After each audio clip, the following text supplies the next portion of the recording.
Hello friends, welcome back. I am Pooja Agarwal. So last lecture में हमने cover किया था माइक्रोबायोलॉजी एंड इससे माइक्रोबायोलॉजी से रिलेटेड कुछ टर्म्स एंड बैक्टीरिया। बैक्टीरिया का हमने बैक्टीरिया की स्टडी एंड बैक्टीरिया से रिलेटेड कुछ इंपॉर्टेंट टर्म्स कवर किए थे एंड बैक्टीरिया की डिफरेंट शेप्स कवर की थी।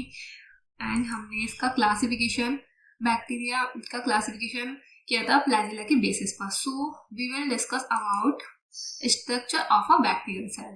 सो नाउ इसका स्ट्रक्चर हम डिस्कस करेंगे।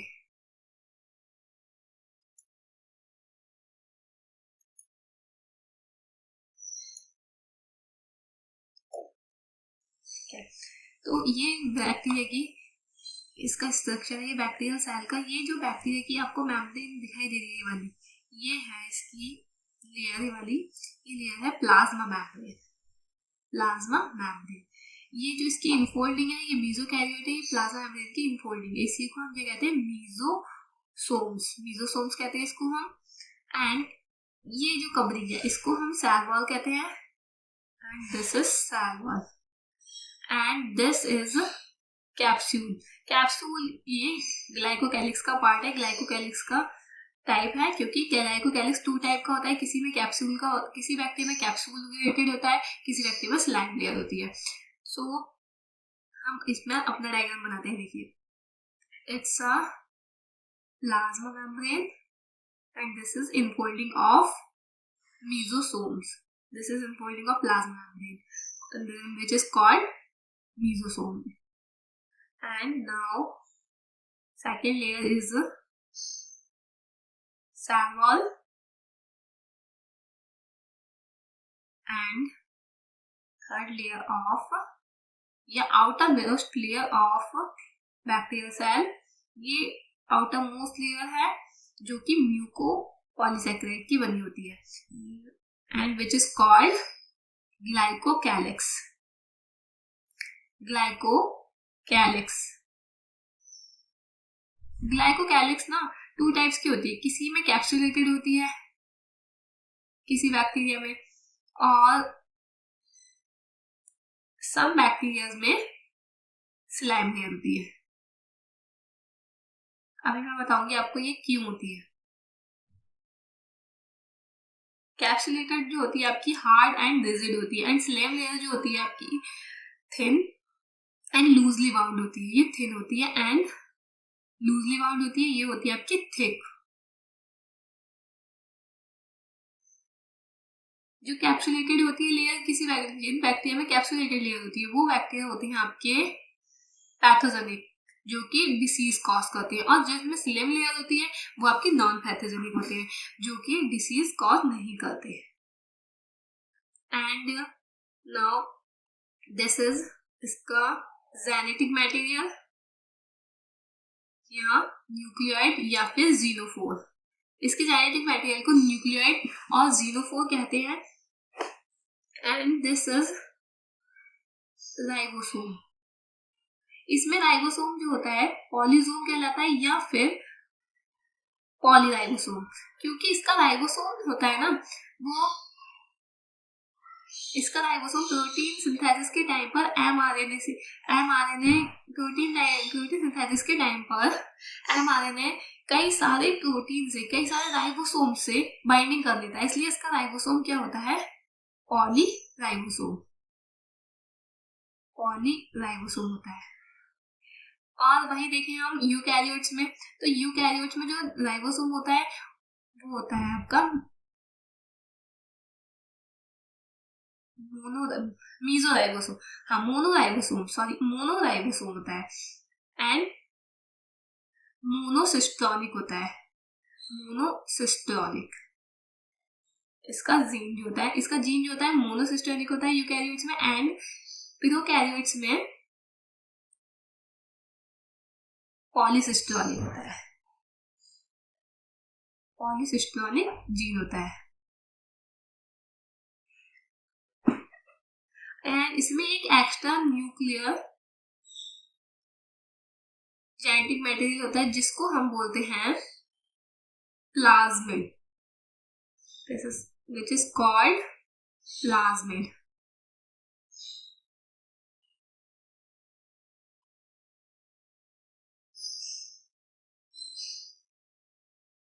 And this is inclusion body या स्टोरेज बॉडीज जिसमें phosphate granules, glycogen granules, lipid granules etcetera होते हैं। इंक्लूजन बॉडी,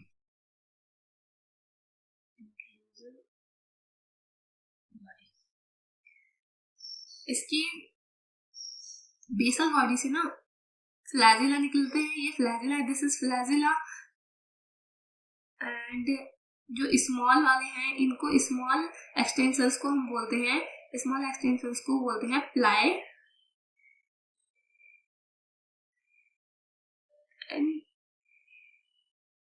और स्मॉल, इसमें कुछ स्मॉल और एक्सटेंशंस हैं जिनको हम बोलते हैं fimbriae. These are called fimbriae. मैं भी इनके फंक्शन भी बताऊंगी वन बाय वन। इनको बोलते हैं फिम्ब्री एंड इनको बोलते हैं लार्ज वालों को प्लाई एंड वेरी लार्ज वालों को बोलते हैं flagella. This is called flagella, जो कि मोटाइल होते हैं। सो इसके ऑल ऑर्गन्स हो चुके हैं। नेक्स्ट बात करते हैं हम इसके ऑर्गन्स के फंक्शंस पर।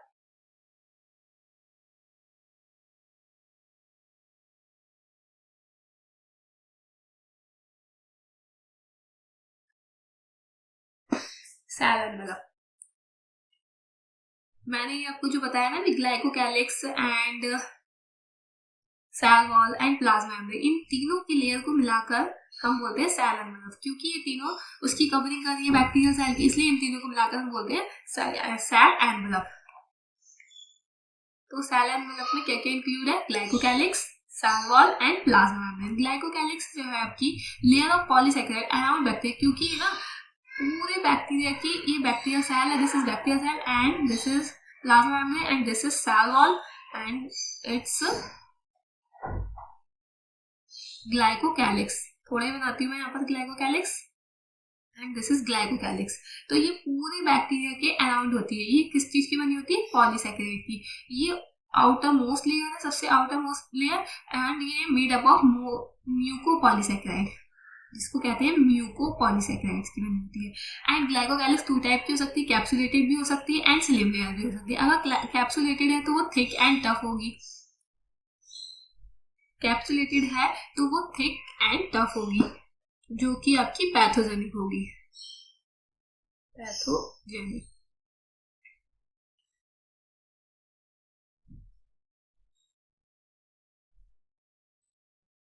एंड डिसीज कॉज होगी, जो कि डिसीज कॉज करेगी। जिन बैक्टीरिया में कैप्सुलेटेड लेयर होगी ना, वो डिसीज कॉजिंग होंगे, हमेशा वो डिसीज कॉज करेंगे, ठीक है। और जिनमें स्लाइम लेयर होगी वो होगी थिन एंड लूजली बाउंड होगी, जो कि नॉन पैथोजेनिक होगी, नॉन पैथोजेनिक होगी। एंड सेंसिटिव होगी पेनिसिलिन के लिए, जो कि पेनिसिलिन एक एंटीबायोटिक है, and sensitive to penicillin, sensitive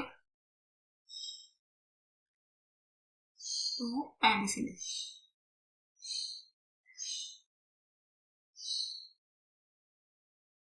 Next, cell wall. Cell wall is made up of peptidoglycan और murein. Peptidoglycan, peptide and glycan दो वर्ड से मिलकर बना है peptidoglycan. And what is peptidoglycan? Peptide means proteins. ये बना है आपका 4 amino acids, and that is D-alanine, L-alanine, D-glutamic acid and lysine और DAP, diaminopiramidalic acid। And glycan, जिसको हम कहते हैं कार्बोहाइड्रेट, ये आपके 2 कार्बोहाइड्रेट से मिलकर बना है, NAG प्लस NAM, जो कि beta 1,4 glycosidic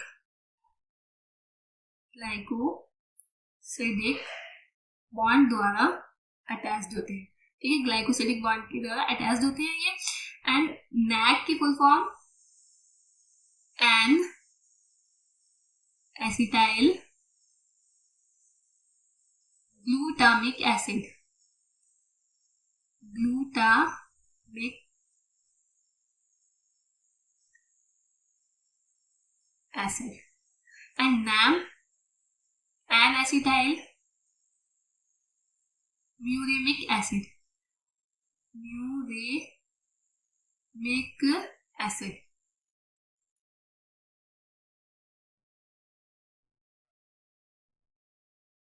next plasma membrane. Plasma membrane बनी होती है लिपोप्रोटीन की, lipoprotein, and this is lipid plus protein, lipid plus protein,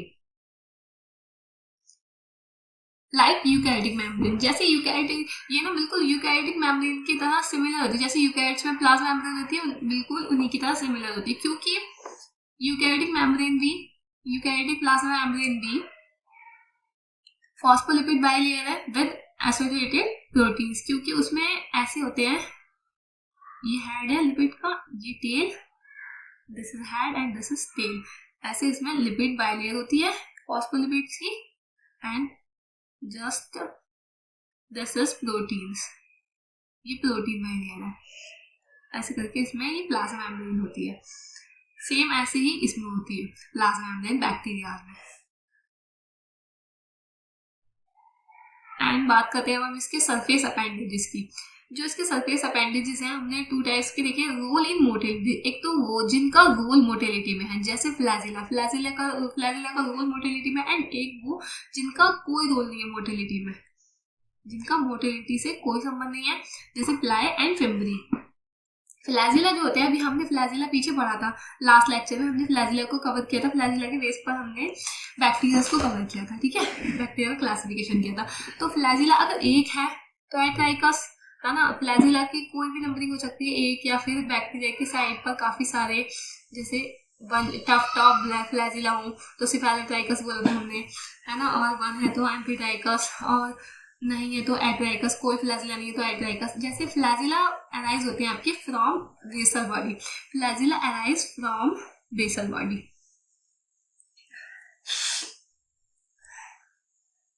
and flagella जो होते हैं, इसमें फ्लैजिलिन प्रोटीन से मेडअप होते हैं। कैसे होते हैं? Made up of flagellin protein, flagellin protein. And इनका अरेंजमेंट क्या होता है? 4+4 अरेंजमेंट होता है। फ्लैजिला का वर्क है मोटाइल, मोटिलिटी में इनका वर्क है, ठीक है, फ्लैजिला का फंक्शन है मोटिलिटी में। And no role in motility pili and fimbriae. Pili जो होते हैं आपके लार्जर प्लाई या सेक्स प्लाई होते हैं, प्लेन प्रोटीन के होते हैं, प्लेन प्रोटीन से मेडअप होते हैं, एंड कॉन्जुगेशन ट्यूब में हेल्प करते हैं। जब बैक्टीरिया दूसरे बैक्टीरिया को अपना जेनेटिक मटेरियल ट्रांसफर करता है तो उनमें एक कॉन्जुगेशन ट्यूब का फॉर्मेशन होता है, ये दिस इज कॉन्जुगेशन ट्यूब। तो ये प्लाई जो होती है उस कॉन्जुगेशन ट्यूब में हेल्प करते हैं, कॉन्जुगेशन ट्यूब को बनाने में हेल्प करते हैं। एंड फिम्बरी, स्मॉलर फिम्बरी होते हैं, स्मॉलर प्लाई होते हैं, ये इन्फेक्टिव प्लाई होते हैं, ये फिम्बरिन प्रोटीन के बने होते हैं। इनका रोल होता है किसी भी बैक्टीरिया को, कोई भी बैक्टीरिया वो अटैच होगा, किसके द्वारा? फिम्बरी के द्वारा अटैच हो जाएगा अपने सबस्ट्रेट से, इसके द्वारा अटैच होगा, फिम्बरीज के द्वारा अटैच होता है, अटैच हो जाता है। And now cytoplasmic content. अभी हमने देखो बात की बैक्टीरिया के स्पेस, एंड अभी हमने देखी बात की बैक्टीरिया के सेल एनवेलप की, इसकी कवरिंग्स की, ठीक है, इसकी हमने तीनों कवरिंग्स की बात कर ली, एंड बात कर ली हमने इसके सरफेस अपेंडेजेस की, जो सरफेस पर इसके अपेंडेजेस थे, फ्लैजिला, प्लाई, फिम्बरी एक्सेट्रा। अब नाउ बात करते हैं हम इसके साइटोप्लाज्मिक कंटेंट की, कि इसके साइटोप्लाज्मिक कंटेंट, इसके साइटोप्लाज्मिक क्या क्या है, साइटोप्लाज्मिक कंटेंट और साइटोप्लाज्मिक ऑर्गेनेल्स, ठीक है। साइटोप्लाज्मिक कंटेंट जो होते हैं इसमें आपके मीजोसोम्स होते हैं, मीजोसोम्स which is infolding of plasma membrane, जिसमें प्लाज्मा मेम्ब्रेन की इनफोल्डिंग होती है, ओके, इसमें प्लाज्मा मेम्ब्रेन की इनफोल्डिंग, इसको हम मीजोसोम कहते हैं। ये ना बिल्कुल एनालॉगस होते हैं किसके? यूकैरियोटिक माइटोकॉन्ड्रिया के।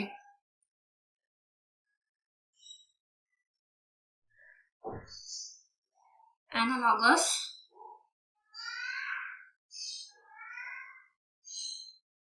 टू यूकैरियोटिक माइटोकॉन्ड्रिया, यूकैरियोटिक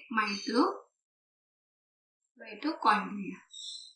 ये एनालॉगस होते हैं यूकैरियोटिक माइटोकॉन्ड्रिया के, क्योंकि ये बिल्कुल माइटोकॉन्ड्रिया की तरह वर्क करते हैं। एनालॉगस मीन्स ओरिजिन तो डिफरेंट है इनकी, क्योंकि इसकी ओरिजिन प्लाज्मा मेम्ब्रेन की उससे हो रही है इनफोल्डिंग से, एंड माइटोकॉन्ड्रिया की ओरिजिन डिफरेंट है इससे। तो इन दोनों का, बट इन दोनों का फंक्शन सेम है। ये भी माइटोकॉन्ड्रिया भी रेस्पिरेशन में हेल्प करता है, एंड ये भी रेस्पिरेशन करता है, ठीक है, रेस्पिरेटरी ऑर्गन का वर्क करता है। एंड माइटोकॉन्ड्रिया भी ईटीएस को कंटेन करता है, electron transport system, and mesosome भी कंटेन्स इलेक्ट्रॉन ट्रांसपोर्ट सिस्टम, ठीक है। Next genetic material. Genetic material में इसका एक मेन जीनोम होता है, जो हमने देखा था, ये मेन जीनोम, जो कि होता है आपका circular double standard DNA. Eukaryotic में होता है,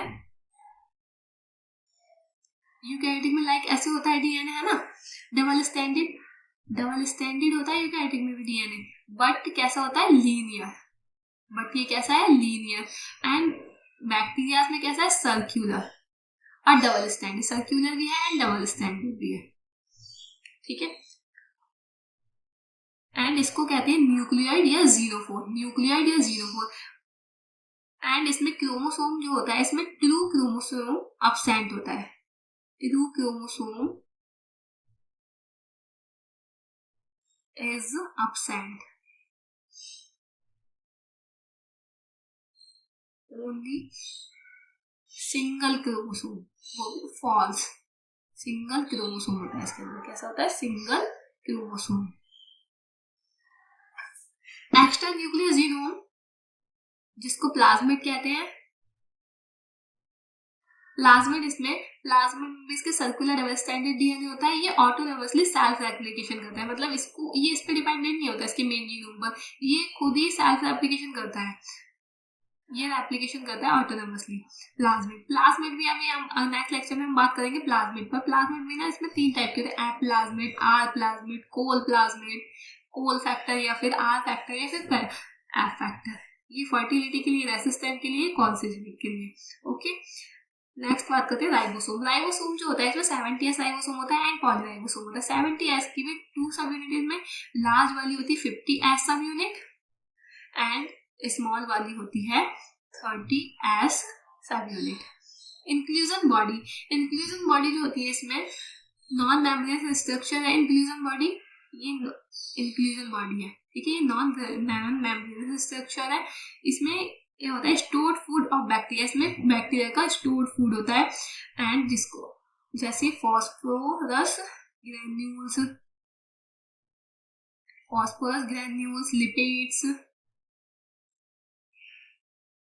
लिपिड्स,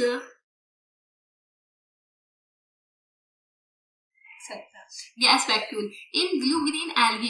गैस वैक्यूल ना सब, ये नहीं कि ऑलमोस्ट बैक्टीरिया में, सब बैक्टीरिया में ही होती है गैस वैक्यूल, जैसे blue green algae, purple sulphur bacteria. Blue green algae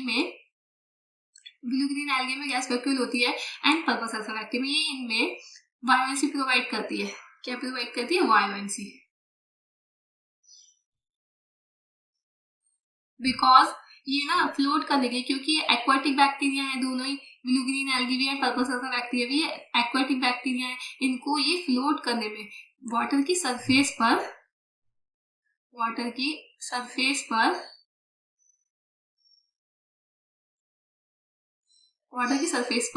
float करने में हेल्प करती है। फ्लोट करने के लिए इनको वायोलेंसी प्रोवाइड करती है, ठीक है। नेक्स्ट लेक्चर में हम बात करेंगे प्लाज्मिड पर, plasmid and gram staining.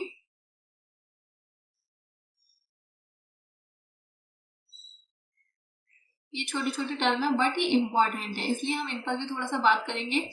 Okay, thanks for watching.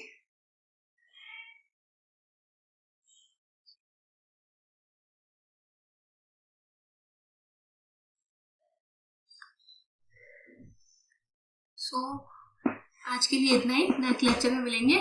Thank you.